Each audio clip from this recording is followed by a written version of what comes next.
Bắt đầu từ mùng 1 tháng 1 năm 2025, Luật Bảo hiểm y tế sửa đổi với nhiều chính sách tạo thuận lợi cho người dân sẽ chính thức có hiệu lực. Theo đó, có 5 chính sách khám, chữa bệnh bảo hiểm y tế đáng chú ý bao gồm: Thứ nhất, người bệnh đã được chẩn đoán xác định mắc bệnh hiếm, bệnh hiểm nghèo. Bệnh cần sử dụng kỹ thuật cao nằm trong danh mục của Bộ Y tế ban hành, có thể đến thẳng trực tiếp cấp chuyên sâu mà không cần xin giấy chuyển viện. Bảo hiểm y tế sẽ thanh toán 100% cho các bệnh nhân trong trường hợp này. Thứ hai, bệnh viện không có thuốc, người bệnh bảo hiểm y tế được hoàn tiền khi mua ngoài để điều trị theo đơn của bác sĩ kê nếu đáp ứng một số điều kiện. Cơ quan bảo hiểm xã hội sẽ thanh toán trực tiếp cho bệnh nhân theo số lượng và đơn giá được ghi trên hóa đơn do người bệnh mua tại cơ sở kinh doanh dược. Thứ ba, không phân chia danh mục thuốc được bảo hiểm y tế chi trả theo hạng bệnh viện.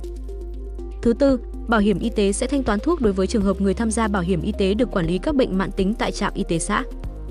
Thứ năm, bổ sung điều kiện thanh toán một số kỹ thuật trong chẩn đoán, điều trị ung thư.